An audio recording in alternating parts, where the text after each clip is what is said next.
Yara naman, huwag ka na magalit. Matapos ka naming dalhin sa langit, ikaw pa tong... Ay, huwag mo nang inisin si Chong. Ako, baka mamaya seryosohin mo yung mga sinasabi mo. Sige ka. Mga demonyo kayo!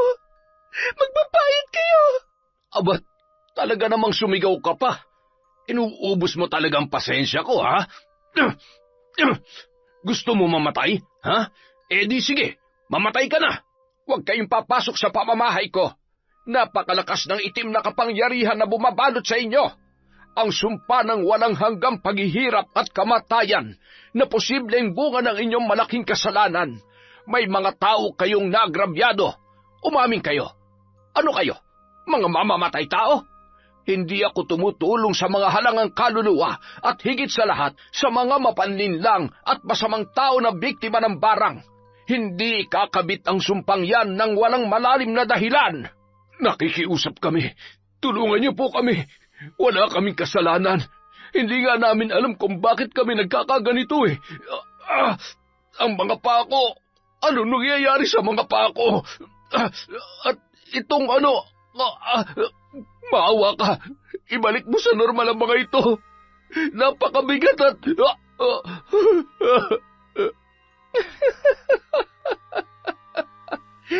Ang tagal kong hinintay ang pagkakataong ito. Ngayon, hindi nyo na magagawa pang takasan ang mga kasalanan ninyo.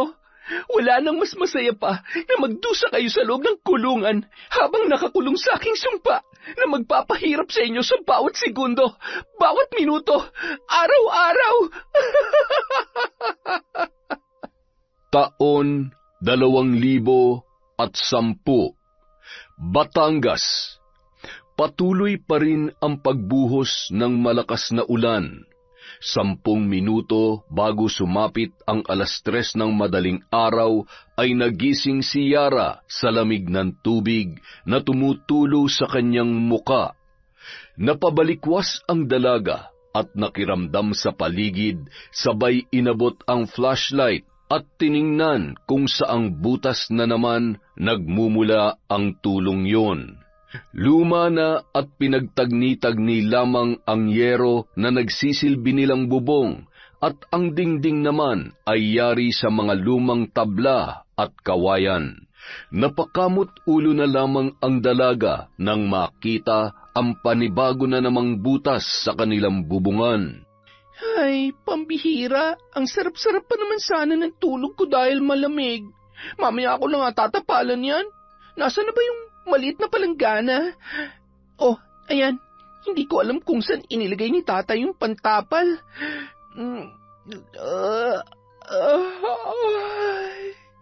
Teka, anong oras na ba? Ay, sakto lang pala, mag-aalas-3 na rin. Makapag-init na nga ng tubig. Ang sarap naman ng tulog ng tatay ko. 1, 2, 3.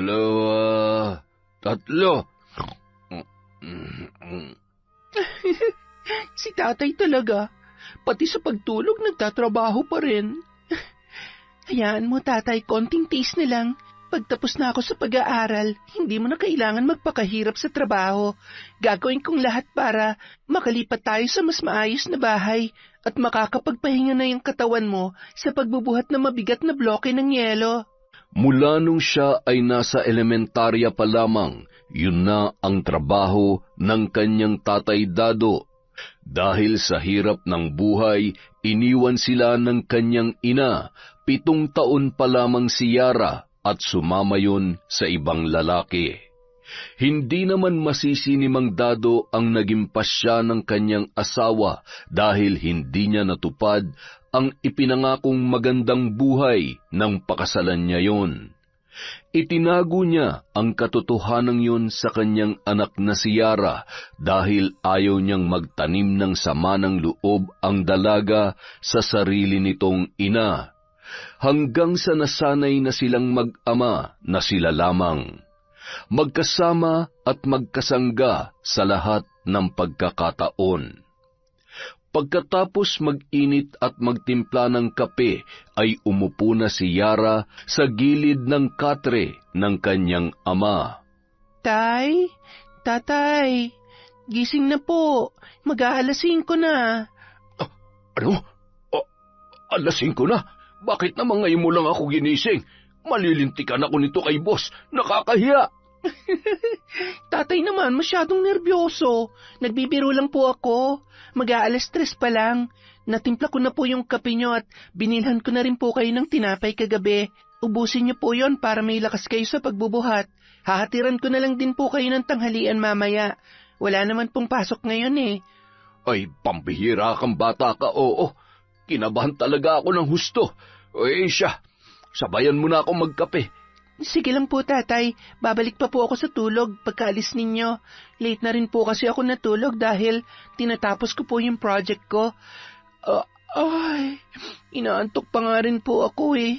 Nagising lang ako dahil sa bago na namang tumutulo sa bubong. Sandali lang ho, tatay ah. Ihanda ko lang yung damit nyo, bota, raincoat, dahil umuulan. Mahirap magkasakit. Bawal ang magkasakit sa pamilyang to. Salamat, anak. Yung pantapal dyan sa butas ay nandoon sa lalagyan ko sa ilalim ng mesa. Sige po, ako na pong bahala, tay. Kayang-kaya ko na po yan. Wala naman talaga akong masabi sa kabaitan at kasipagan ng anak ko. Abay, ako na yata ang pinakamaswerteng ama sa balat ng lupa. Higit sa lahat, ikaw ang pinakamagandang dalaga dito sa lugar natin. Siyempre naman po dahil napakagwapo kaya ng tatay dado ko.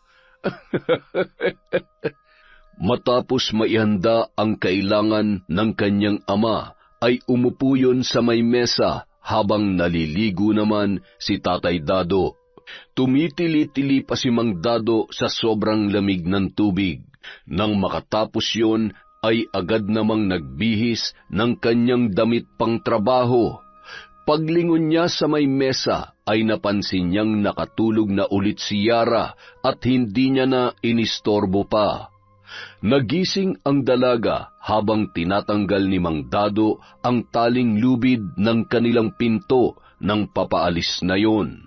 Ano ba at masyado namang mahigpit ang pagkakabuhol ng taling ito? Tay, aalis na po pala kayo. Ako na po, tatay. Hinihigpitan ko po talaga. Mahirap na. Baka mamaya may magtangkang pumasok na pusa at kainin yung tinapay eh. Siya. Kaya naman pala. Naistorbo ko patuloy ang tulog mo. Okay lang po. Mag-iingat po kayo. Payakap naman muna sa mahal na mahal kong tatay. Basta pupunta lang po ako doon mamaya ha. Buti na lang, medyo humina na yung ulan.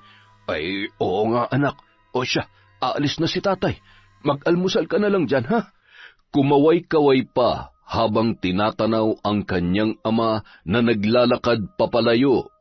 Hindi naman kalayuan sa kanilang bahay ang pinagtatrabahuhan noon.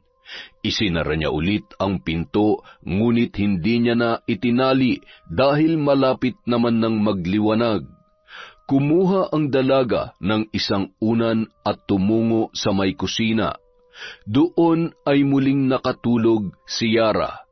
Samantala, nang makarating naman si Mang Dado sa pagawaan ng bloke, ay agad niyang binuksan yon. Ipinagkakatiwala na kasi sa kanya ng boss nilang si Arnel ang susi ng pagawaan at maging ng bodega kung saan nakasilid ang iba pang mga kagamitan. Napapakamot ulo naman ang matanda habang inihahanda ang mga gamit sa paghahakot ng mga bloke papunta sa sasakyang ginagamit nila na nakaparada sa may tagiliran ng bodega. Sinimulan niya na rin ang pagkakalas ng bloke ng yelo sa hulmahan nito, ngunit wala pa rin ang dalawa niyang kasamahan sa trabaho na si Asyong at si Lito.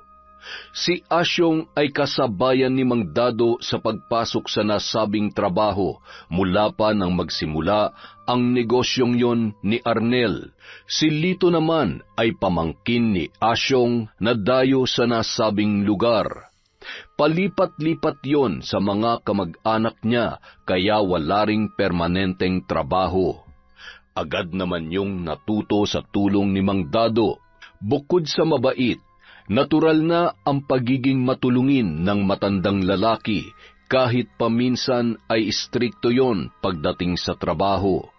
Siya kasi ang lubos na inaasahan at pinagkakatiwalaan ng kanilang amo mula sa paggawa at pagde-deliver ng mga bloke ng yelo sa palengke.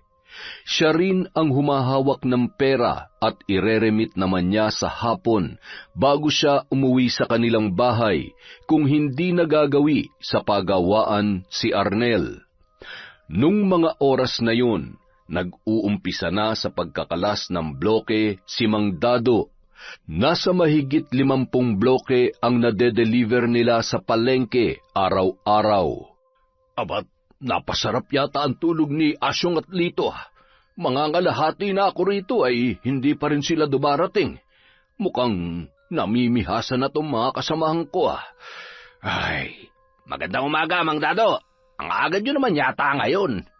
Anong maaga alas 4 na. Sadyang huli lang kayong dumating. Kayo na maghakot nito papunta sa truck at nang makapag-deliver na tayo. Lito, mukhang inaantok ka pa. Alalayan mo yan si Asyong para walang mabitak na bloke ng yelo. Sige Relax lang, Mang Dado. Matatapos din to. Nagpatuloy sa pagkakalas ng bloke si Mang Dado at ang dalawa naman ay ikinakarga na sa truck na ginagamit nila sa pagde-deliver sa palengke. Gamit ang sliding board na yari sa kahoy ay mabilis namang naikakarga at baba ang mga bloke ng yelo. Buisit na matandang yan, napakayabang kong umasta. Akala mo naman ay siyang amo natin. Sinabi mo pa, tiyo, napipikon na nga ako eh. Konting-konti na lang, papatulang ko na yan eh. Abay, kalmahan mo lang. Baka naman mawalan tayo ng trabaho niyan. Alam mo namang sanggang dikit niyan si Boss Arnel. May oras din sa atin yan. Pasasaan ba't bibigay rin ng katawan niyan? Tumatanda na rin naman eh. Pagdating ng araw, ako nang pagkakatiwalaan ni Boss o di kaya ikaw.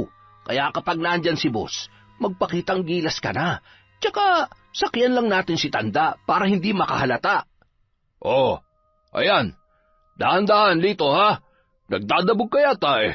Abay, huwag naman sanang sasama ang loob nyo kapag sinisita ko kayo. Ang akin lang naman ay pantay-pantay ang pinapasahod sa atin, kaya dapat ay pantay-pantay din ang trabaho natin. Isa pa, napapadalas na kasi ang...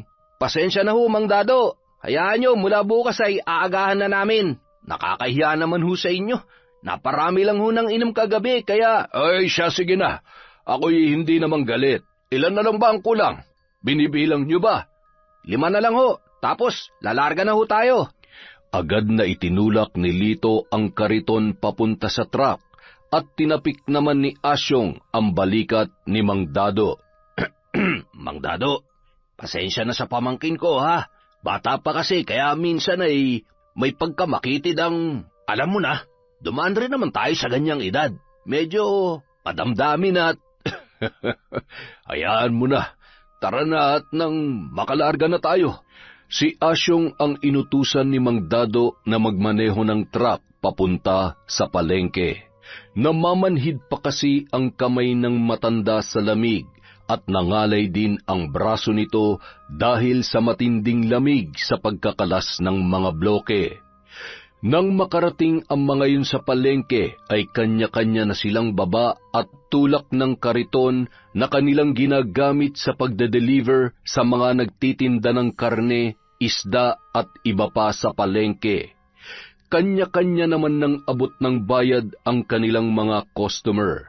Pagkatapos ay ireremit naman nila yon kay Mang Dado. Lito, naitabi mo na ba yung bayad sa panabis nating 5 bloke? Ayos na ho, Chong. May pambili na naman ho tayo ng alak at pulutan. Hoy, ano yan ha? Kayong dalawa, ginugulangan nyo na naman si Mang Dado. Aba, maawa naman kayo sa matanda. Aling baby naman. Baby, hinaan mo naman at baka may makarinig sa'yo. Hayaan mo't bukas ay may panabis kang 1 bloke sa amin. Nako, wag na. Idadamay nyo pa ako sa kalokohan nyo. Siya, lumayas na nga kayong dalawa at baka malasin pa mga paninda ko dahil sa pinaggagawa nyo. Ay sus, masasayang ho yung beauty nyo kapag palagi kayo nagsusungit at nakakunot ang noo. Kaya nga pinapalayas ko na kayo at kapag ganyan naman ang mukha na makikita ko, hay, ewan. Grabe ka naman, Aling Baby. Masyado ka namang namemersonal. Ay, tara na nga dito. Samantala, kasalukuyang dinudukot ng matandang babae sa kanyang lumang bag ang pitaka habang naglalakad papalapit sa pinag-aangkatan niya ng panindang kakanin na ilalako niya naman sa may pantalan. Nasaan na ba yung pitaka ko?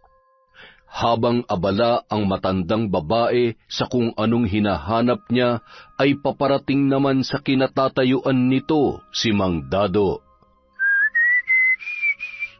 Ay, salamat sa Diyos at natapos din. Abat, sinura ata yun ha. Napakasipag rin naman ng matandang to. Wala ring kapaguran sa paglalako. Mula sa di kalayuan ay kitang-kita niya naman nang biglang hinablot ng isang binatilyo ang hawak na pitaka ng matandang si Lola Nora. Hoy, ang pitaka ko! Ibalik mo sa akin yan! Sakto namang tumakbo ang binatilyo papunta sa direksyon kung saan naroon si Mang Dado. Sinadya niya yung banggain ng kariton, dahilan para matumba at maabutan yon ni Lola Nora. Diyos kang bata ka! Ang likot ng kamay mo! Aray ko po! Magnanakaw kang bata ka! Akin na yung pitaka ko! Agad na pumito ang gwardya at nagkukumahog namang tumakas ang nasabing magnanakaw. Ay, hayaan nyo na. Ang importante ay nakuha ko na ulit itong pitaka ko. Aba, muntik pang matali ng lintik na yon ang puhunan ko. Talamak na rin ho talaga ang mga magnanakaw ngayon. Wala nang pinipiling oras at lugar, maging taong bibiktimahin. Ay, sinabi mo pa, Dado. Siya, salamat sa tulong mo. Kung hindi dahil sa'yo, malamang sa malamang ay natangay na ng lokong yun ang perang pinaghirapan ko. Bukod sa gwapo ka na ay mabait at matulungin ka rin pala. Siya, mag-iingat na lamang kayo sa susunod. Mauna na ako at siguradong hinihintay na ako ng mga kasamahan ko. Sinundan pa ng tingin ng matanda si Mang Dado na tumigil naman sa tapat ng isa sa kanilang mga customer. Mang Dado, mag-iingat kayo dun sa dalawa niyong kasama. Kanina ay narinig ko ang pinag-uusapan nila. Naku. Sigurado ako ginugulangan kanila. Aba, mahirap kapag ganyan ang mga kasamahan sa trabaho. Hayaan nyo't babalik din sa kanila yon kung sakali mang may ginagawa silang kalokohan. Hindi naman natutulog ang Diyos pagdating sa mga ganyang bagay. Ay, sige na. Sana'y maubos yung mga paninda ninyo. Kumaway, sabay na pabuntong hininga na lamang si Mang Dado sa kanyang nalaman. Hindi kasi yon ang unang beses na may nagsumbong sa kanya. Pinag-iisipan niya naman kung anong dapat niyang gawin sa dalawa niyang tauhan. Umiiwas rin kasi siya sa gulo, lalo na't alam niyang sumasama ang loob ng mga yon sa tuwing kanyang sinisita. Nang makabalik sa pagawaan ng bloke ng yelo sina Mang Dado, Asyong at Lito, bandang 8:00 na ng umaga. Nagpadala naman ng almusal ang kanilang amo, kaya naman pinagsaluhan nila yon bago muling magsimula sa kanilang trabaho. Maya-maya pa, isa-isa namang nagdatingan ang mga may-ari ng palakaya. Gumagamit sila ng ice crusher machine sa pagdurog ng mga bloke at ilalagay naman yon sa malalaking styro. Sabay papasanin nila ang mga yon papunta sa kani-kanilang bangka. Makalipas ang ilang sandali, nadatnan naman silang abala ng kanilang boss na si Arnel. Hindi magkanda-ugaga sa liksi at tila ba napakasipag ni na Asyong at Lito. Napangisi na lamang si Mang Dado sa inaasal ng magtiyo. Mang Dado, pahinga muna kayo. Iabot ko muna tong sahod nyo, baka makalimutan ko. Ano raw? Anong sinasabi ni boss? Napakaingay kasi nitong makina eh. Magpapasahod na raw, Mang Dado. Tara na't baka magbago pang isip ni Boss Arnel. Siya, halina kayo. Lito, itigil mo na muna yung pagsasalin ng tubig. Sige o. Huli na ho ito. Susunod na po ako, Mang Dado. Ilang sandali pa ay agad nang iniabot ni Arnel ang kani-kanilang sahod na nakalagay sa loob ng puting envelope. Agad naman nagpasalamat ang mga yon. Pakibilang na lang at baka kulang. Mang Dado, muntik ko na makalimutan. Pinabibigay ho ni Mrs. kay Yara. Pabaon daw ho at pambili ng kung anong kakailanganin niya sa school. Nabayaran ko na rin ho kahapon yung kabuuan ng tuition fee niya. Nako, maraming salamat po, boss. Malaking tulong po ito. Siguradong matutuwa na naman ang dalaga ko. Pakisabi na lamang po kay madam na maraming salamat. Walang anuman po yun, Mang Dado. Alam niyo naman kung gaano kami nagpapasalamat sa kasipagan at serbisyo niyo para sa amin. At saka mula nang pinag-aral namin si Yara mas lalo kaming sinuwerte mag-asawa. Nakikita rin namin kung gaano nagpupursige yung anak ninyo. Napakahusay ho sa klase kaya talaga naman hindi nakakapanghinayang na pag-aralin. Bigla namang nagkatinginan sina Asyong at Lito. Nababakas ang inggit sa mukha ng mga yun habang nakikinig sa pag-uusap ng kanilang amo at ni Mang Dado. Bumalik na lamang sila sa kanilang ginagawa. Kita mo na, Lito, hindi ba't lugi tayo? Kaya dapat lang na dumidiskarte din tayo para sa sarili natin.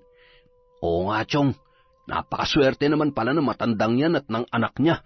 Kaya naman pala masyadong pabida kung magtrabaho dahil sobra-sobrang benepisyo nila mag-ama. Kaya tama lang nakalmahan lang natin kapag wala si boss. Tama ka dyan. Kaya maya-maya, matutulog tayo, ha? Kahit 1 oras lang, pwede na yun. Nang makaalis si Arnel, ay agad namang nagpaalam ang dalawa kay Mang Dado na kakain na sila ng tanghalian.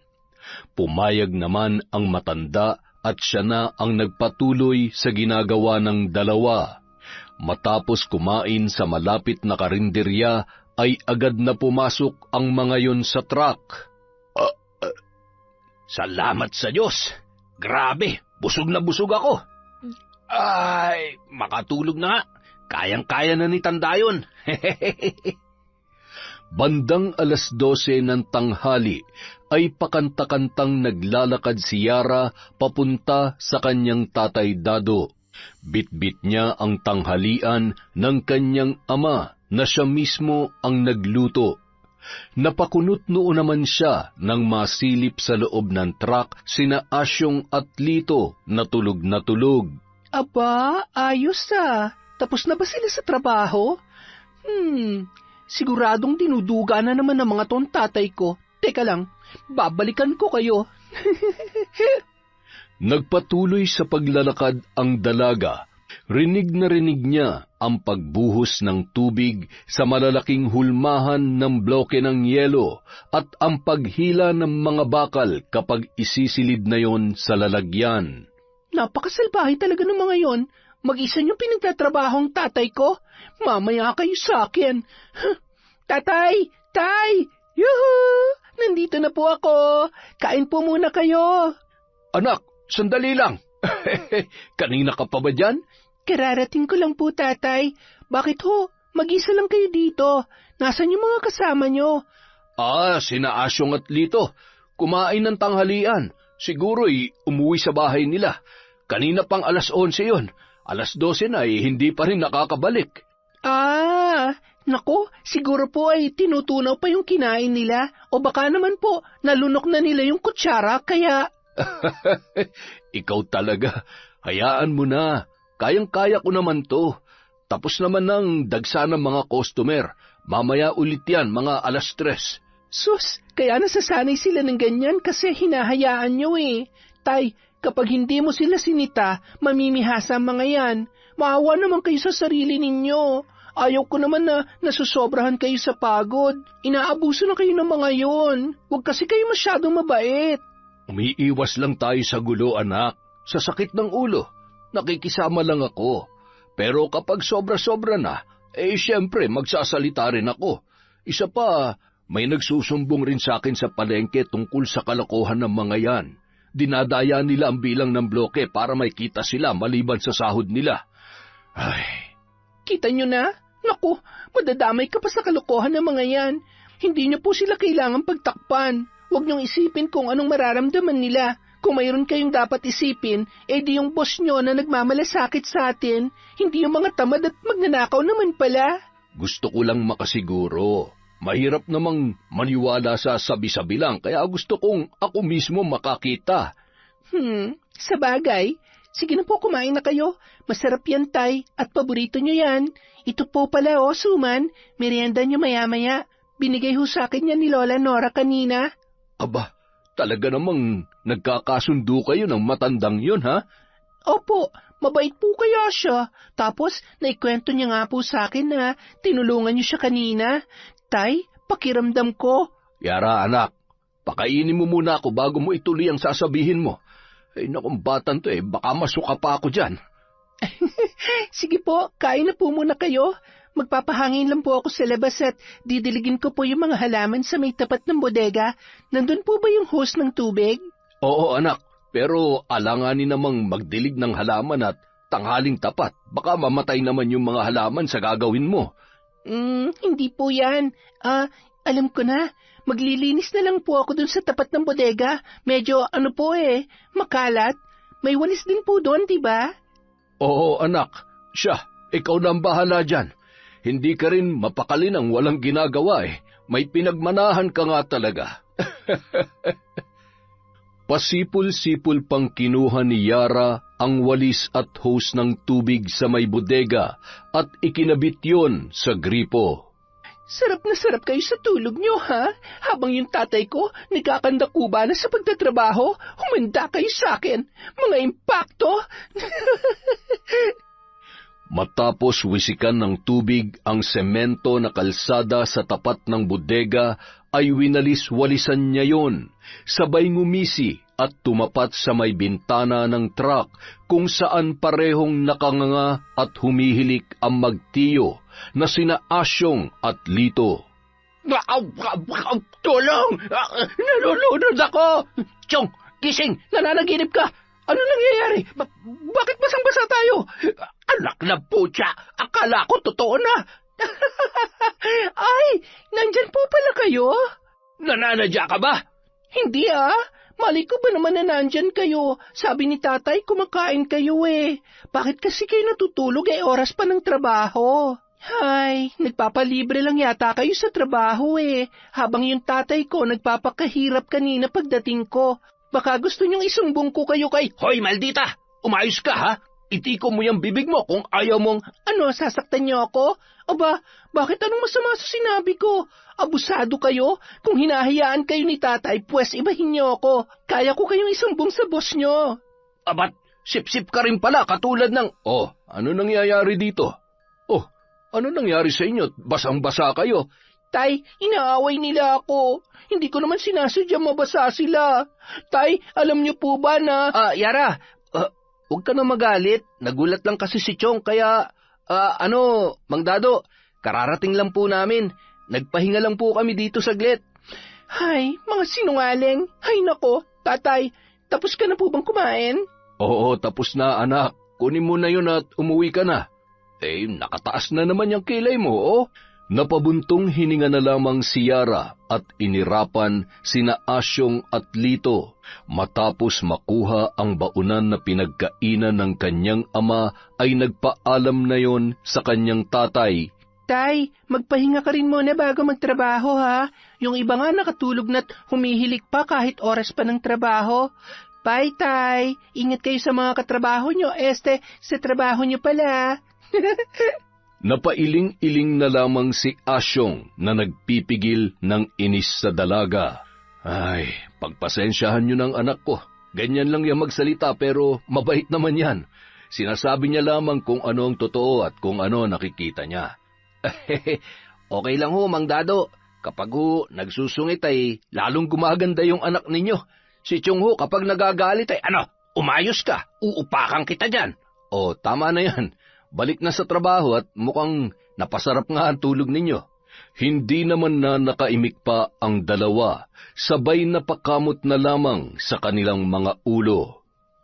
Nang sumunod na araw, naging mas mahigpit si Mang Dado at hindi iwinawaglit ang tingin sa magtiyo. Sinabihan niya rin na siya na muna ang maniningil sa mga customer nila sa palengke. Masyadong mahigpit ngayon si Dado Nakakabwisit. Doble ingat na lang tayo, Chong. Ako nang sasaglit dun sa sukay natin. Matapos maningil ni Mang Dado, ay napansin niya naman si Lito na nagmamadaling pumunta sa may dulong parte ng mga nagtitinda ng isda. Sinundan niya yon at sumabay siya sa dumadagsang mga tao. Ayos! Salamat, boss! Sa susunod ulit! Akma nang ilalagay nun ang 500 sa kanyang bulsa nang biglang hawakan ni Mang Dado ang kanyang kamay. Mang Dado? Totoo palang sumbong sa akin ang mga suki natin dito.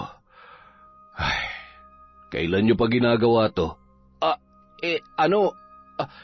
Pasensya na, Mang Dado. Napag-utusan lamang po ako ni Chong. Paano kayo pagkakatiwalaan kung ganyan kayo? Napakabait ng amo natin tapos gumagawa kayo ng kalokohan. Tara na. Mang Dado, ako na hong nakikiusap sa inyo. Huwag niyo sana kaming isusumbong. Alam niyo naman ho kung gaano ka-importante sa amin ang trabahong ito. Umiling-iling at ngumisi lamang si Mang Dado, sabay tinapik sa balikat si Lito. Mababakas sa muka ng matanda ang pagkadismaya sa mga kasamahan niya sa trabaho. Halos buong maghapon ay hindi umiimik si Mang Dado. Hindi rin sila kinakausap at hindi rin sila minamanduhan sa kung ano ang mga dapat nilang gawin, katulad ng nakagawian nito para masigurong maayos at mapapabilis ang kanilang trabaho. Habang naglalakad pa uwi pagkatapos ng trabaho ay agad namang sumagi sa isip ni Asyong si Mang Dado. Ano mang problema ni Dado? Hindi na nga umiimik ay nakasimangot pa. Sarap upakan. Nagtrabaho naman tayo na maayos kanina. Baka mamaya kung ano pang isumbong niya kay boss, makakatikim talaga siya sa akin. Chong, may problema tayo. Ano kasi, nahuli ako kanina ni Mang Dado. Alam niya na pala yung tungkol sa pagpapalusot natin ng bloke. Ano? Anak nang, napakabobo mo naman. Paano nangyari yun? Bakit naman hindi ka nag-iingat? Nalintikan na, oo. Sigurado magsusumbong ang sip-sip na yun. Yun nga rin ang inaalala ko eh. Ay, baka bukas wala na tayong trabaho. Subukan niya lang. Talaga namang makakatikim siya sa akin at siguradong may kalalagyan ng pagiging sip-sip niya. Kapag ako napuno, idadamay ko pati anak niya eh. Huwag naman, Chong. Tsaka, kasalanan naman talaga natin eh. Anong kasalanan? Dumidiskarte lang naman tayo. Masyado lang siyang pakialamero. Kung hindi lang naman siya bida-bida, ako dapat ang pinagkakatiwalaan ni Boss Arnel eh. Mas malakas at mas magaling naman ako sa matandang yon, no? Samantala, matapos namang iabot ni Mang Dado ang perang kinita nila ng araw na yon, ay napabuntong hininga ang matanda. May problema po ba, Mang Dado? Boss, ayaw ko sanang sabihin ito sa inyo, kaya lamang ay nakukonsensya po talaga ako. At hindi na rin po kasi tama. Mukhang nagiging abusado na sina Asyong at Lito. Inilahad ni Mang Dado ang mga kalokohan ng dalawa, dahilan para magalit ang amo nilang si Arnel. Napakaraming matino na pwede nating ipalit sa kanila. Kung sinabi niyo ng mas maaga yan ay di sana. Siniguro ko lang po muna, boss. Mahirap namang basta na lamang ako magsusumbong sa inyo dahil sa sabi-sabi ng ibang tao. Boss, makikiusap po sana ako. Baka pwedeng wag niyo naman silang tanggalan ng trabaho. Humanap lang po kayo ng bagong kasama ko sa pagde-deliver doon sa palengke. Baka ho kasi, alam niyo na, nag-iingat lang ho ako at ayaw ko namang sumama ang loob nila sa akin kung sakaling huwag kayong mag-alala, Mang Dado. Salamat at ipinaalam niyo sa akin ang bagay na ito. Ako na pong bahala. Sige na ho, umuwi na ho kayo at siguradong hinihintay na kayo ni Yara. Kinabukasan, nagulat na lamang sina Asyong at Lito nang pagdating nila ay nandoon ang kanilang amo. Ganitong oras pala kayo pumapasok? Hindi naman ho, boss. Nagkataon lang ho dahil... Sige na, magtrabaho na kayo. Sayang ang oras. Siya nga pala, may mga baguhang papasok bukas. Sila muna ang kasama ni Mang Dado sa pagde-deliver. At ako naman ang pipirmi at magbabantay dito. Gusto ko na rin mag-focus dito dahil mukhang napapabayaan ko na yata kayo dito eh. Tumangutango na lamang sina Asyong at Lito. Nababakas ang kaba sa muka ng magtiyuhin. Nababatid din nila na nagsumbong si Mang Dado sa natuklasan nito. Buong araw nasa tamang oras at maayos na nagtrabaho ang dalawa, ngunit hindi sila nag-iimikan man lamang. Hayop ka talaga, tanda. Humanda ka sa akin. Masyadong matabil yan dila mo. Panira ka ng diskarte. Maghintay ka lang at susurpresahin kita. Nagkamali ka ng binangga. Nang sumunod na mga araw, napirmi na sina Asyong at Lito sa pagkakalas ng mga bloke at paghahakot sa truck. Pagkatapos ay sila rin ang nagsasalin ng tubig sa mga hulmahan. Yung dalawang baguhan ang naging kasakasama ni Mang Dado. Bagamat mabait si Mang Dado at masunuri naman ang mga bago niyang kasama, ay mabilis din yung natuto at nakasundo ng matanda sa pagde-deliver sa palengke. Pagkatapos mag-deliver ay umuuwi na agad ang mga yon at maghahanap naman ng ibang pag-e-ekstrahan. Makalipas ang 1 buwan, paunti-unti nang nagiging mas madali at mas magaan ang trabaho.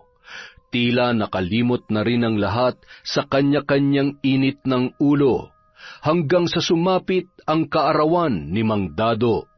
Umaga pa lamang ay nagpabili na ang boss nila ng 1 kahon ng alak at nangakong magbibigay ng lechon manok na pulutan.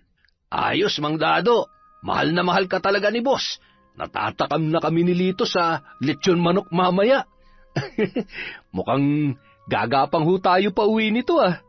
Aba, ako'y kontrolado na sa pag-inom, kaya ako nang bahala sa kwento mamaya.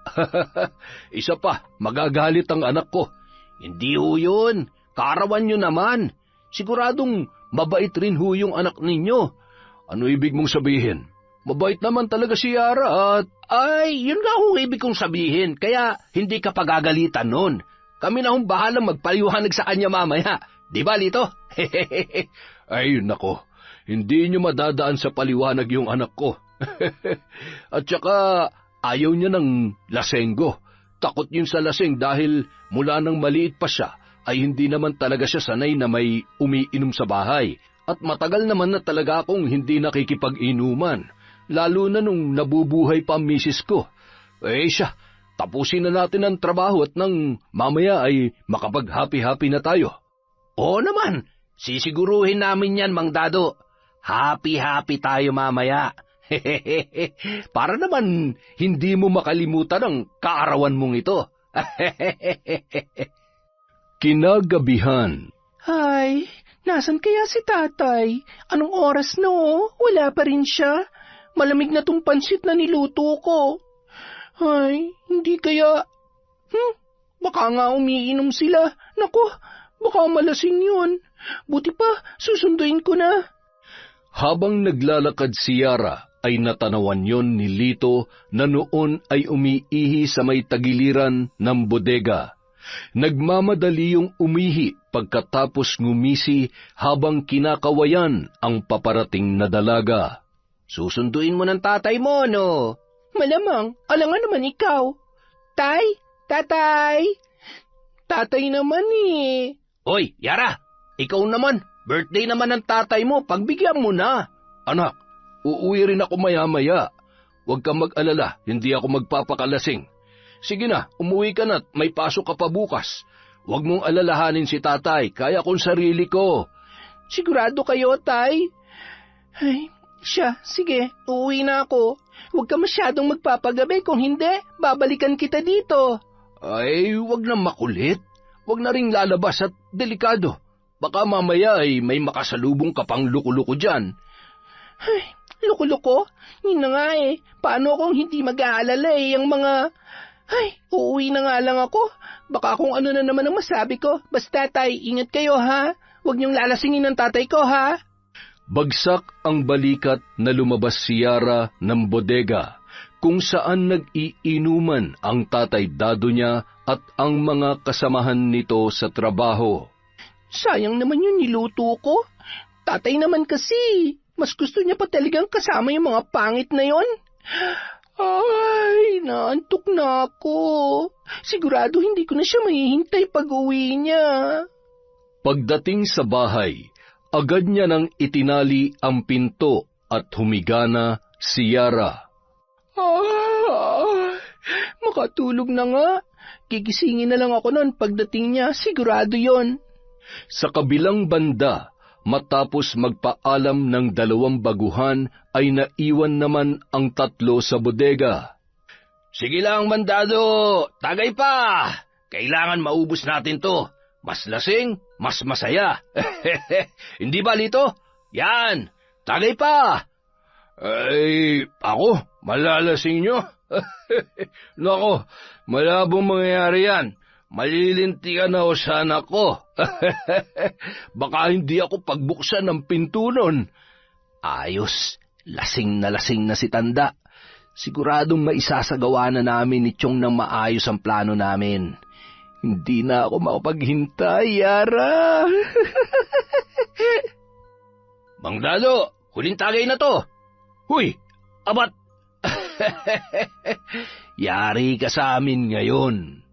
Gamit ang susi ng matanda, isinara ng magtiyo ang bodega. Pinagtulungan naman nila ang matanda na isakay sa likod na bahagi ng truck at inilagay ang susi sa bulsa noon.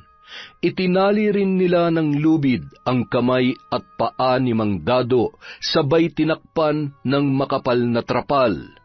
Humahalakhak pa ang magtiyo sa kanilang ginawa kay Mang Dado at nagmamadaling umalis ang mga yun.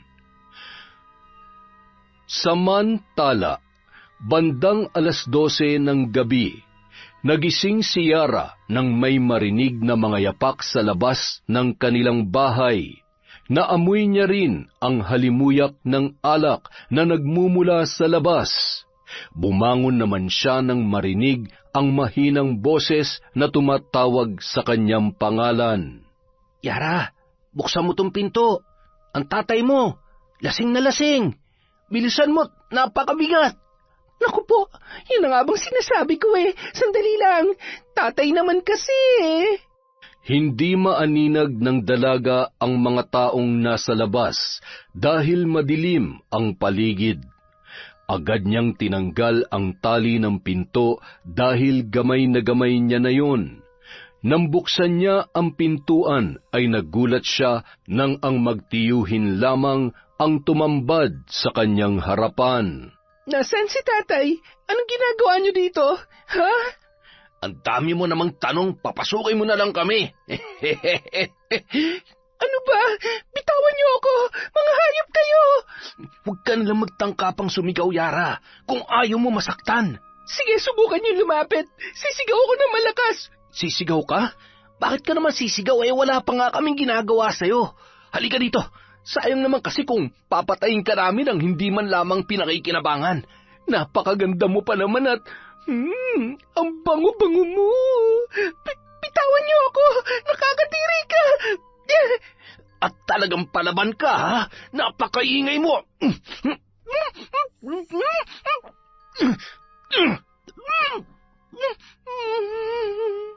Kasabay ng pagtulo ng luha ng dalaga ay ang pagsigaw niya sa kanyang isipan, habang walang awa siyang pinagsasamantalahan nina Asyong at Lito. Pilit siyang humihingi ng saklolo sa kanyang tatay na nung mga oras na yon ay hindi pa rin nagigising sa labis na kalasingan. Matapos pagsawaan ng dalawa ang dalaga na noon ay wala ng saplot, nang hihina at tila ba gusto na lamang matapos ang kanyang buhay nung mga oras na yon, dala ng pandidiri at awa sa kanyang sarili. Ikinuyom niya ang kanyang mga palad habang nanginginig ang mga labi at patuloy ang pagpatak ng luha na nakatitig sa dalawang lalaki, na noon ay nagawa pang magsindi ng sigarilyo habang nakangisi at nananabik pa rin sa dalaga. Ano, may gusto ka bang sabihin? Bakit hindi ka makapagsalita ngayon? Nasaan na yung tapang mo, ha? Patayin niyo na ako! Patayin niyo na lang ako!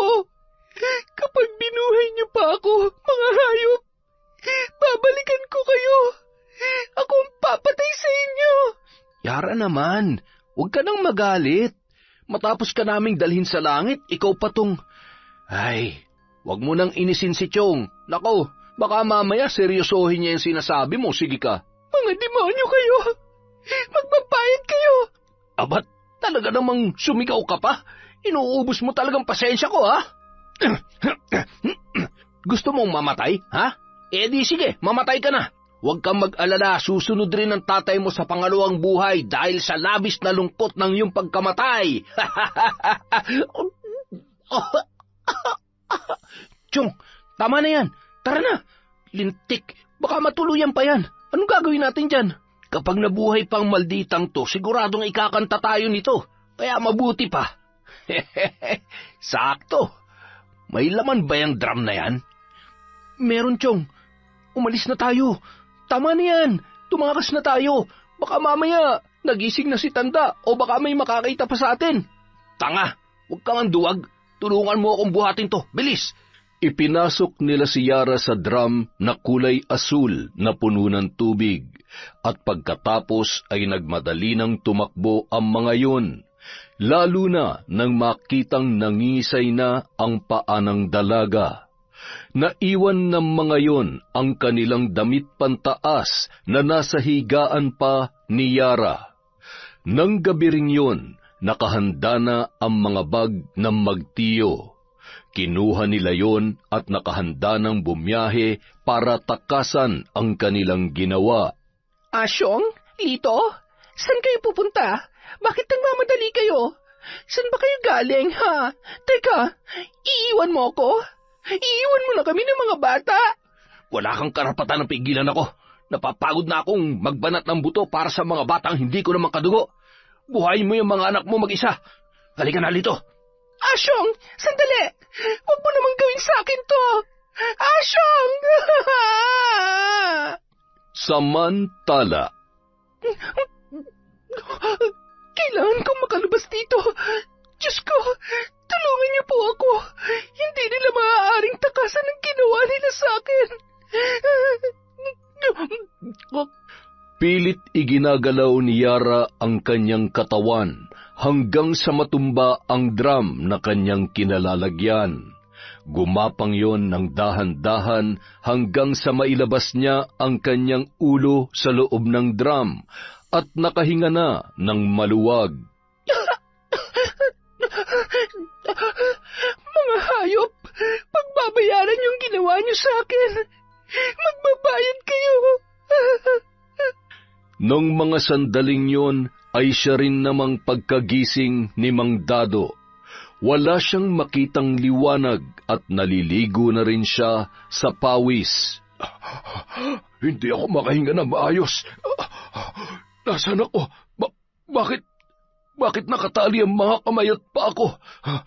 Sino may kagagawan nito? Mukhang napagtripan ata ako ng mga lukulukong yun ah. Tulong! Tulungan niyo ako! Nung mga oras na yon, wala namang dumaraang tao, kaya pilit namang iginagalaw ng matanda ang kanyang katawan hanggang sa siya ay makabangon na. Isa namang binatilyo ang dumaan noon at natanawan niya mula sa malayo. Tinawag niya yon at tinulungan si Mang Dado na kalagan ng tali ang kanyang kamay at paa. Sino pong may gawa nito sa inyo? Malamang sa malamang yung mga lukulukong kasamahan ko. Sila naman ang huli kong kasama eh. Nako, anong oras na ba? Sigurado nag-aalala na ang anak ko. Siya, salamat sa tulong mo, iho. Kailangan ko munang umuwi sa bahay. Wala talagang magawang tama tong sina Asyong at Lito, oo. Ay, kaawaan nawa kayo ng Diyos sa mga pinagagagawa ninyo. Habang naglalakad si Mang Dado, ay may 3 kalalakihan na tumatakbo papalapit sa kanya at natatanawan niya rin ang iba pang mga tao na nasa tapat ng kanilang bahay. Mang Dado, buti na lang ho, umuwi na kayo. Bilisan niyo na ho dahil ano ba nangyayari? Bakit nagkakagulo sa tapat ng bahay? Si Yara ho. Ano nangyari sa anak ko? Napatakbo habang nanginginig ang buong katawan dahil sa takot na nararamdaman niya nung mga sandaling yun. Nadatnan niya ang ilang mga kababaihan sa loob ng bahay na siyang nag-aasikaso kay Yara. Ang tanging nakapulupot sa katawan ng dalaga ay ang kumot nito. Basa at magulo ang buhok. Nanginginig pa rin sa lamig at takot. Mababakas sa muka at braso ang mga pasa at sugat na nagpapatunay ng matinding pinagdaanan. Sino may gawa nito? Yara, anak, magsalita ka. Sino may gawa sa iyo nito? Tay, bakit ngayon ka lang? Pinagsamantalahan nila ako, Tay. Sinong gumahasa sa iyo? Patawarin mo ko, anak. Patawarin mo si tatay. Papatayin ko kung sino man na may gawa nito sa iyo. Magbabayad sila. Nang mabaling ang tingin ni Mang Dado sa mga damit na nasa katre ng kanyang anak, ay mas lalong nandilim ang kanyang paningin sa galit. Kinuha no ng itak at tumungo sa bahay ni na Asyong. Sumama naman ang ilan pang kalalakihan at mga tanod ng barangay na tinawag ng kapitbahay na unang nakasaksi sa kalagayan ng dalaga nang napadaan yon at gumagapang palabas si Yara para humingi ng saklolo.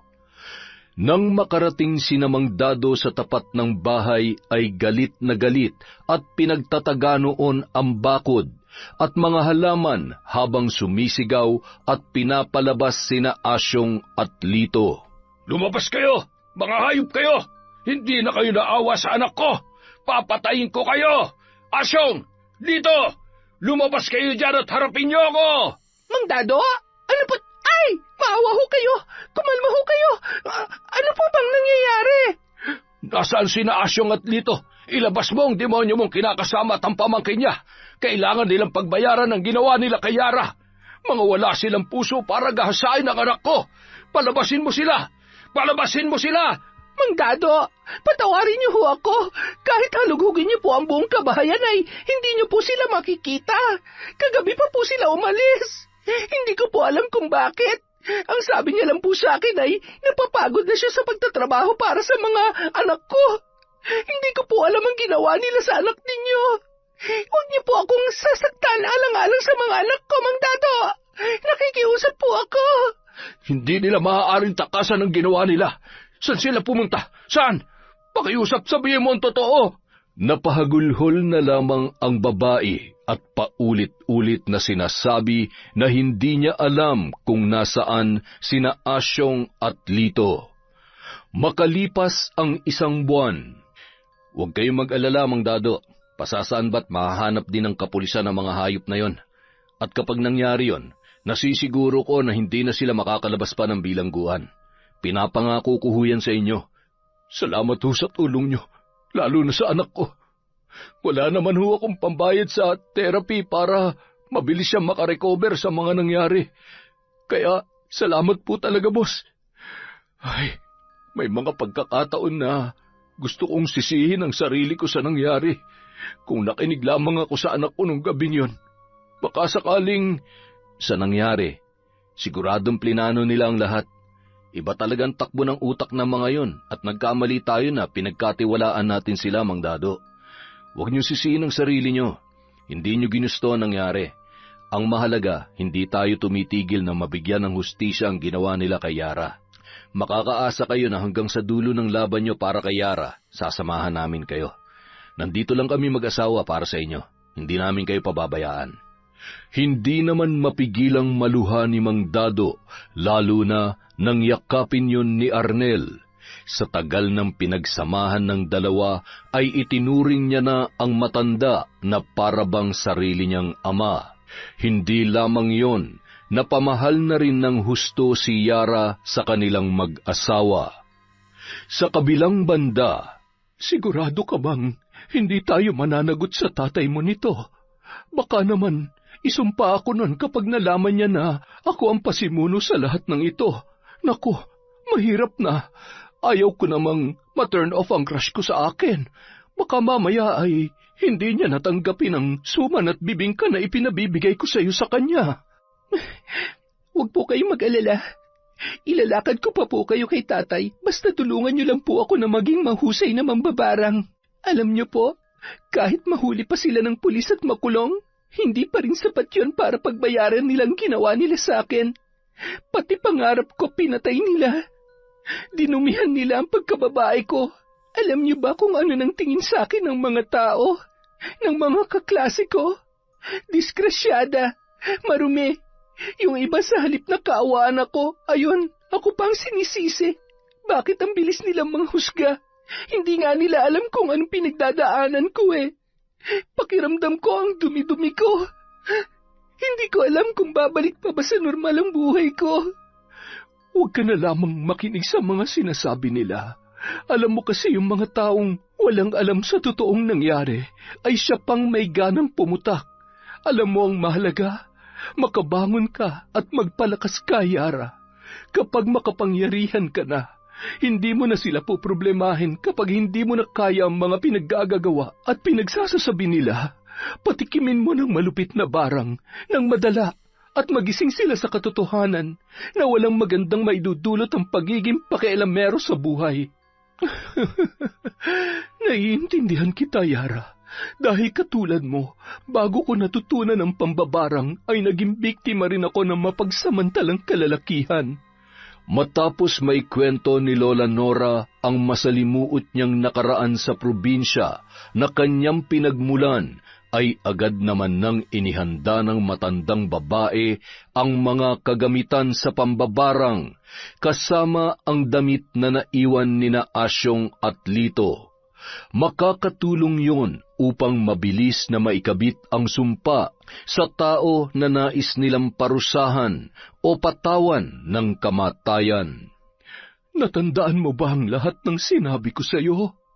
Kailangan magkasundo ang isip, ang galit sa puso, at ang itim na kapangyarihan upang maging mas mabisa ang bawat sumpang iyong bibitawan, Yara.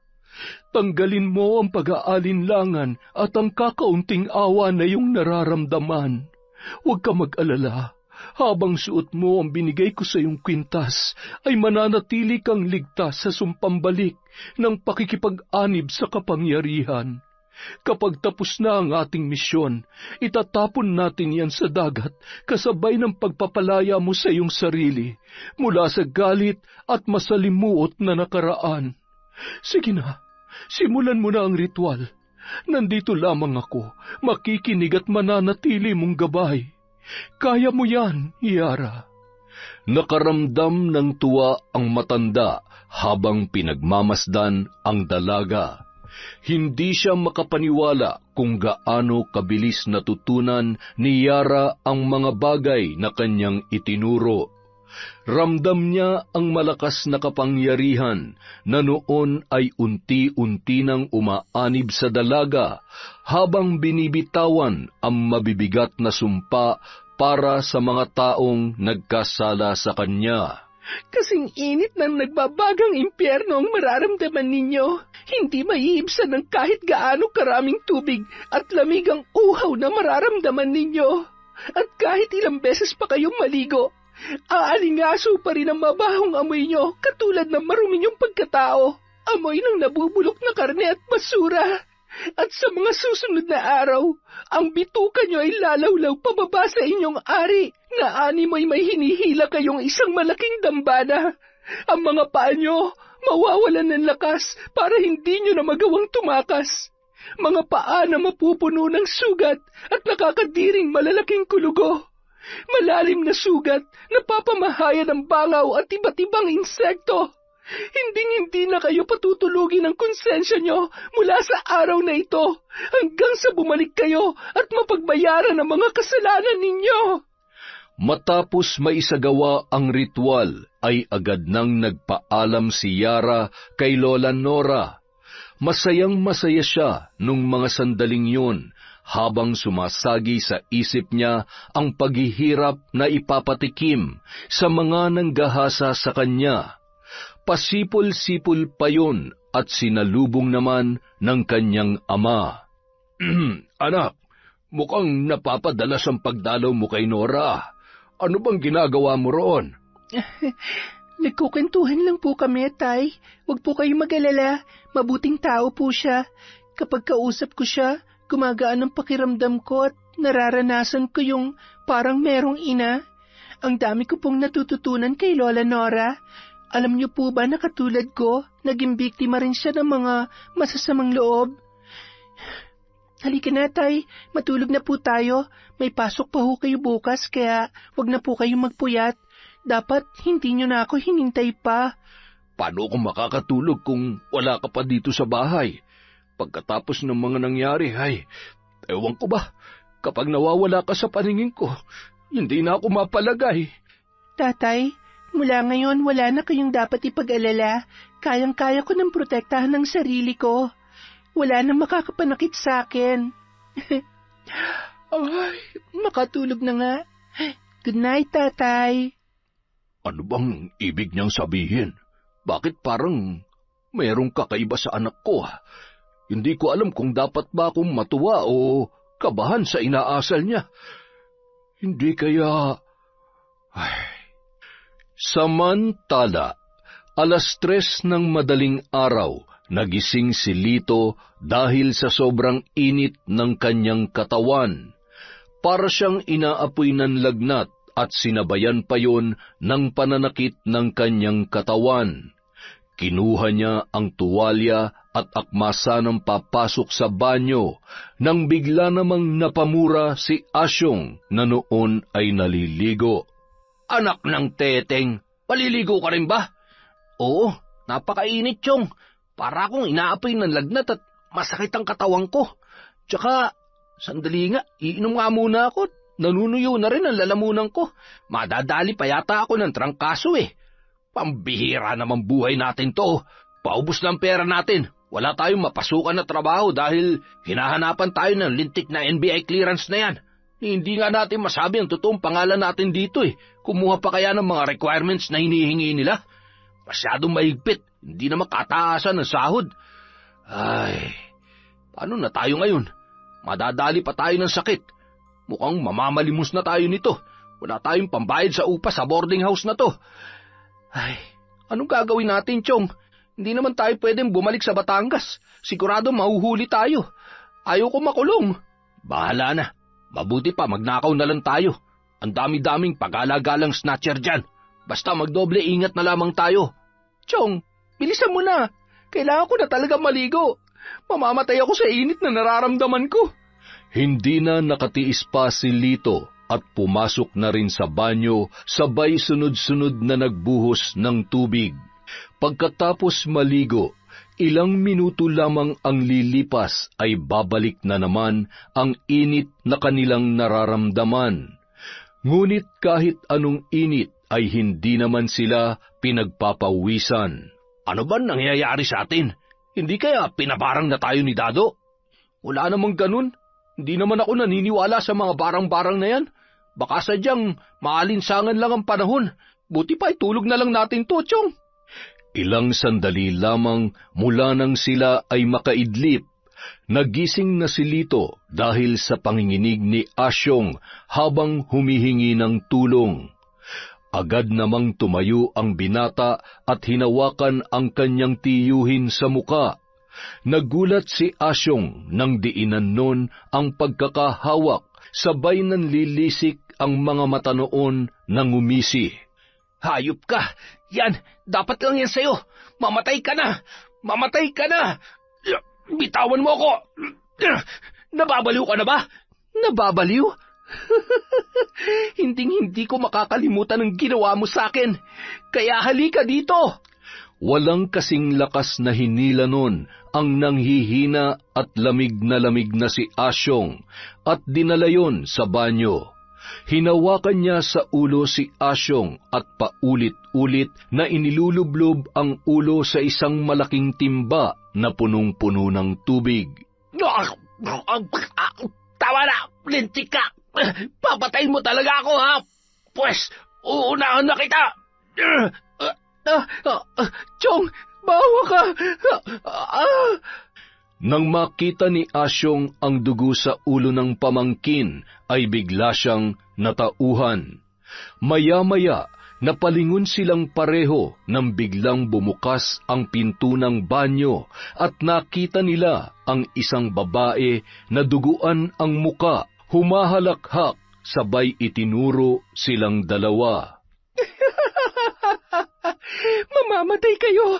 Mamamatay kayo! Pagbabayaran niyo ang lahat, tandaan niyo yan! Hinawakan sila sa leeg ni Yara at walang kasing lakas na sinasakal ng walang kalaban-laban, katulad ng ginawa nila sa dalaga hanggang sa nawalan sila ng malay. Ngunit ang kahindik-hindik na mga bulong sa tenga ay kanila pa ring naririnig. Kinaumagahan, nagtataka sila nang magising sa loob ng banyo. Nakasubsob pa ang muka ni Asyong sa maruming inidoro. Buwak! Anong ginawa mo sa akin, ha? Anong ginagawa natin dito at... Teka, bakit ka umiyak, ha? Chong, nakita mo ba siya? Sabihin mo, nakita mo rin siya, hindi ba? Buhay pa siya. Buhay pa si Yara at papatayin niya tayo. Tama ka. Papatayin niya tayo. Pero bago niya magawa yun, kailangan natin gumawa ng paraan. Mukhang tama ang hinala ko dito. Binabarang tayo. Alam ko dahil minsan nang napaglaruan ng mga hayop na mambabarang ang tatay ko noon. Paano? Saan tayo maghanap ng albularyo sa lawak nito, Maynila? Isa pa, wala na nga tayong pera, di ba? Kailangan natin umuwi ng Batangas. Doon may kakilala kong albularyo na makakatulong sa atin. Kailangan matanggal ang barang na ikilabit sa atin, kung hindi, pareho tayong mamamatay. Ibang gumanti ang mga mambabarang. Ibig sabihin, si Yara, mambabarang? Hindi ko alam at hindi na importante pa kung siya nga o kung may inutusan siya. Ang kailangan natin ay mapawalang bisa ang sumpa bago pa mahuli ang lahat. Ibenta natin ang mga natitira nating gamit dito.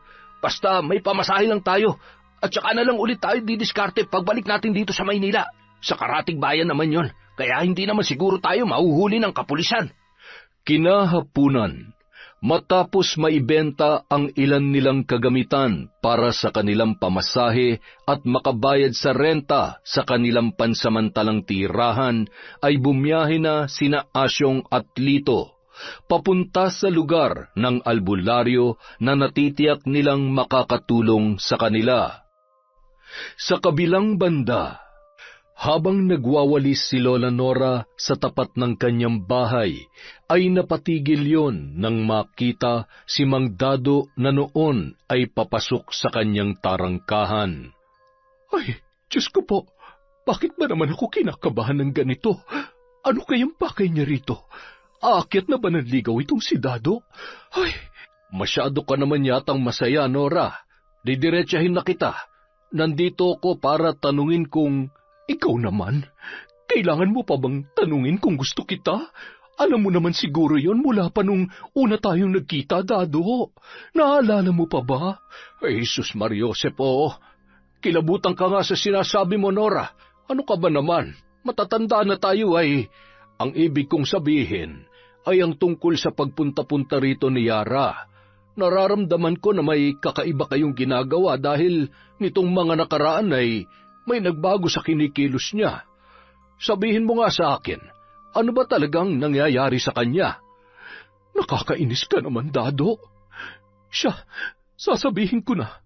Tinuruan kong mambarang ang anak mo dahil bukod sa mapilit siya, ay dapat lamang yun para makaganti siya sa mga manyakis na yon. Huwag ka mag-alala. Hindi siya mapapahamak dahil ang kwintas na pinasuot ko sa kanya ang magsisilbing proteksyon niya. Isa pa, alam ko ang ginagawa ko at hindi ko siya pababayaan. Siguruhin mo lamang, Nora, dahil kapag may nangyaring masama sa anak ko, hindi ko alam kung wala kang magandang sasabihin, umalis ka ng gurang ka. Sige na, masyado ka nang mapanakit ng damdamin.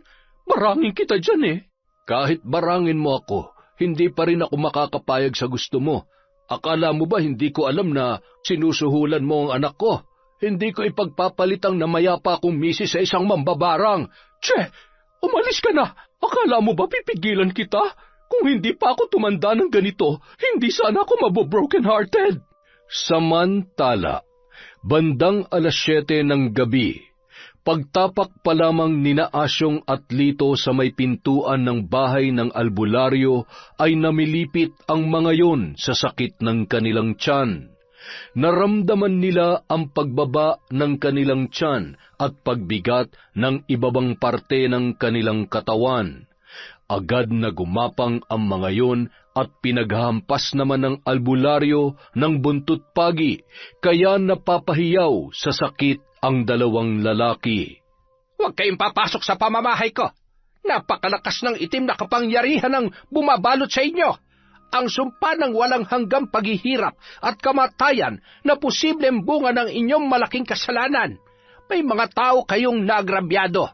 Umamin kayo. Ano kayo? Mga mamamatay tao? Hindi ako tumutulong sa mga halangang kaluluwa at higit sa lahat, sa mga mapanlinlang at masamang tao na biktima ng barang. Hindi ikakabit ang sumpang yan ng walang malalim na dahilan. Nakikiusap po kami. Tulungan niyo kami. Wala kaming kasalanan. Hindi nga namin alam kung bakit kami nagkakaganito eh. Ang mga paa ko. Ano nangyayari sa mga paa ko? At itong ano ko, bawa ka.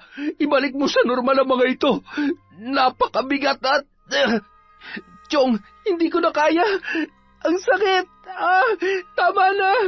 Yara, kung ikaw man na nagpapahirap sa amin ni Chong, maawa ka. Susuko na kami. Huwag mo naman kaming pasakitan ng ganito. Ang sakit. May mga sugat at kulugo. Chong, ang mga paa natin. Diyos ko, amang mahabagin. Anong gagawin ko sa mga taong ito? Buhay pa nangabubulok na.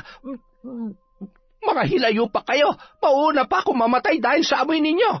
Sobra-sobra ang galit na may gawa nito. Mga halang siguro ang kaluluwa ninyo.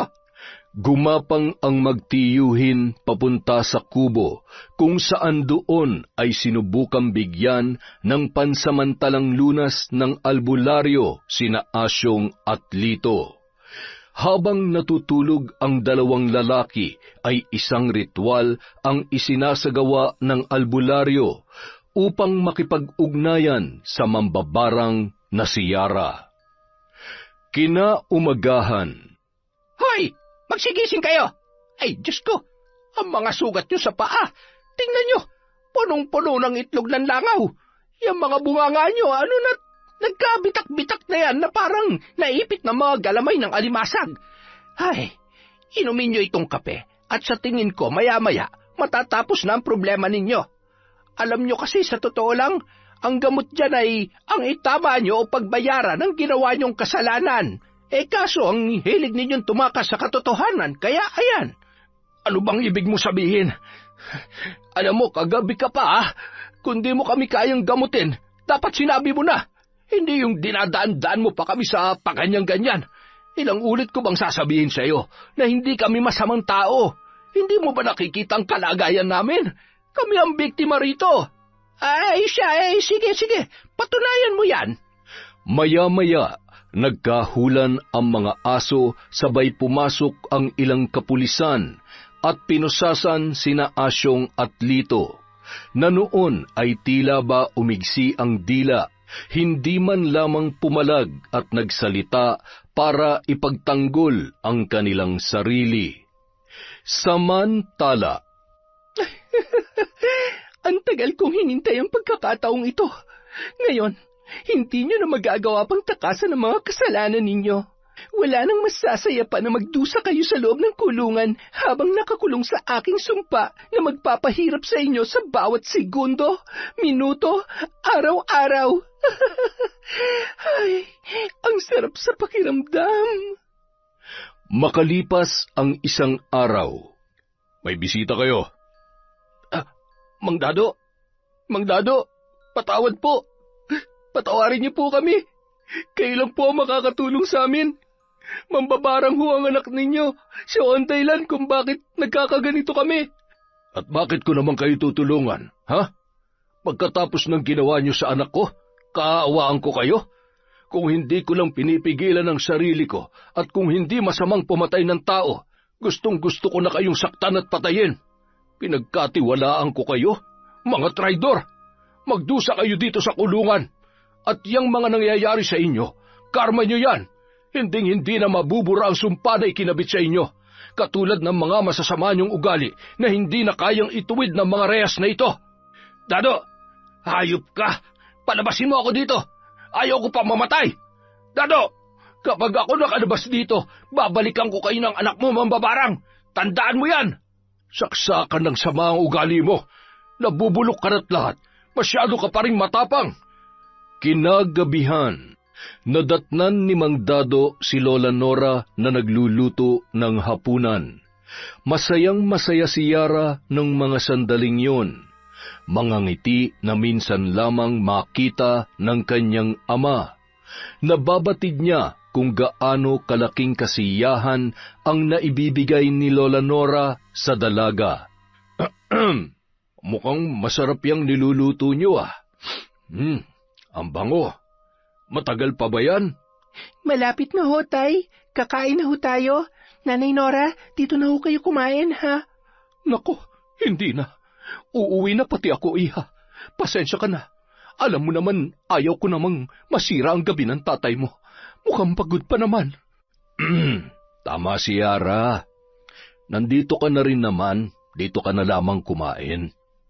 Siya nga pala. Tungkol sa mga sinabi ko nung nakaraan, pasensya ka na.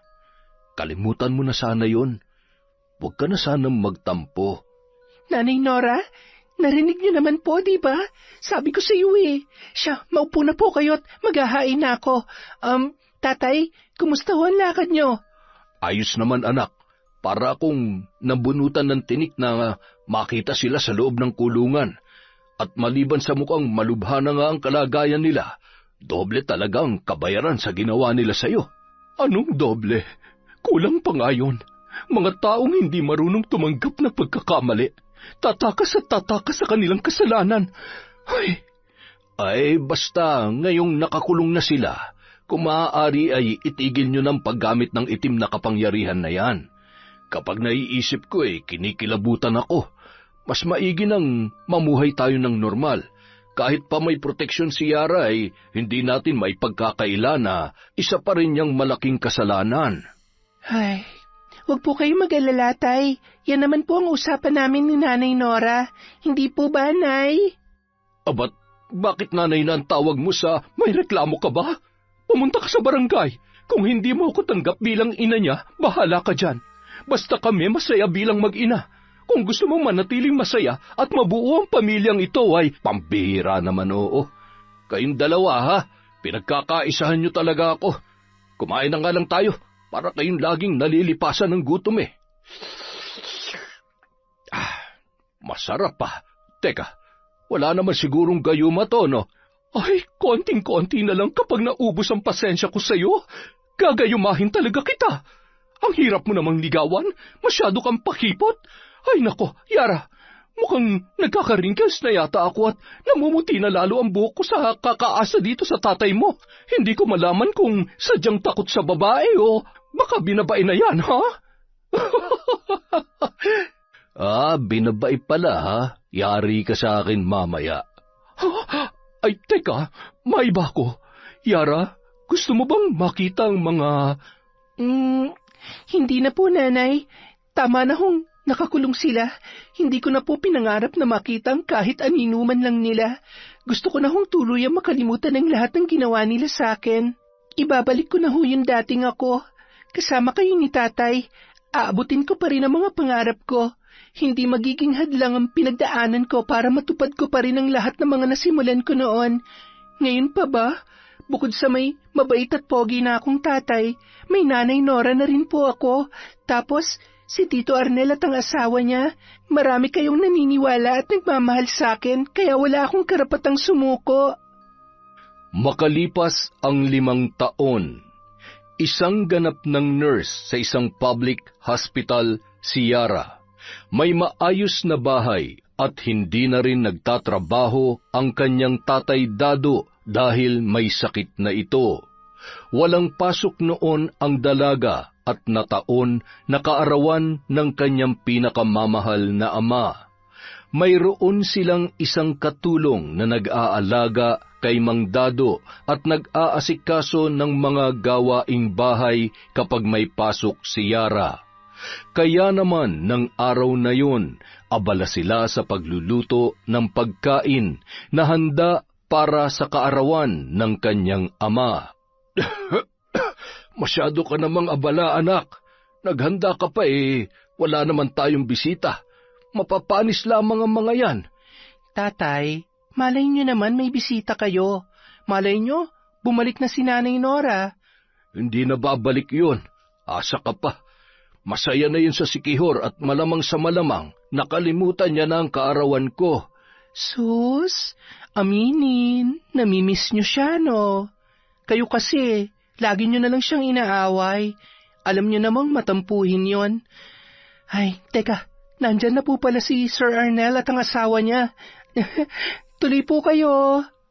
Maligayang kaarawan, Mang Dado. Napakagandang lalaki niyo pa rin po kahit hindi na tayo makapagbuhat ngayon. Magpalakas kayo.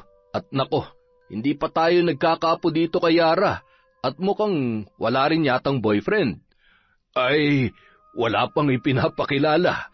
Siguro takot makaliskisan. Hindi bali ng tumandang dalaga yan. Huwag lamang maloloko at masasaktan niyang si Yara. Tatay naman, masyadong strikto. Teka, mukhang... Nanay? Nanay Nora? Salamat at nakarating kayo. Alam niyo po ba, kanina pa kayo hinahanap ni tatay. Sabi niya namimiss niya na raw po kayo. Abat, hoy, wala akong... Shh! Tatay naman, sumakay ka na lang, baka mamaya magtampo na naman yan, sige ka. Nagagalit ka pa rin ba, sweetie? Sorry na, ikaw naman kasi. Huwag ka na mag-alala, hindi na kita iiwan ulit. Namiss ko naman itong napakapoging boyfriend ko. Ay, teka, may bisita ka pa yatang paparating. Nakakotse at, aba, ay sino yung gwapong yan? Sandali lang ho. Tuloy ka, Kent. Ikaw na lang ang hinihintay namin. Aba, ang gwapo naman niyang kasama mo, Yara. Hindi mo naman sinabi na may irereto ka sa aking bago. Parang gusto ko nang makipaghiwalay dito sa topakin mong amay Sweetie, hindi dahil sa hindi ako nakakalakad na maayos ngayon ay hindi ko kayang bangasan ng mukhang gwapo na yan. Abat, nandito lang ako nagagawa mong... Ito namang sweetie ko. Nagbibiro lamang ako. Kung hindi ako nagkakamali ay siya ang boyfriend nitong anak natin. Magandang araw ho. Ikinagagala ko po kayong makilala. Tama ho si nanay. Ako nga po siya po ang magiging asawa ko at tatay ng batang nasa sinapupunan ko. Tubig! Bigyan niyo nga ako ng tubig! Ay, Sus Mariosep, sweetie, huwag kang mamamatay. Sasampalin kita dyan. Mang Dado, uminom ho kayo. Hinga ho na malalim. Salamat. Lumapit ka nga dito. Pogi ka naman, mabango at gusto ko lang malaman mo na hindi kita binibigyan ng karapatan na lokohin at saktan ng anak ko. Kahit patay na ako, kapag umiyak yan, babangon ako sa hukay at makakatikim ka sa akin. Tatay naman, mabait ho tong si Kent. Kahit ho 3 beses ko siyang inaaway araw-araw mula nung niligawan niya ako, hindi niya po ako sinukuan. Kaya huwag kayong mag-alala, hindi ho kami maghihiwalay kung sakaling dumating ang araw na magkakaproblema kami. Katulad ho ng, ay nako, ayan, magkakaturuan na.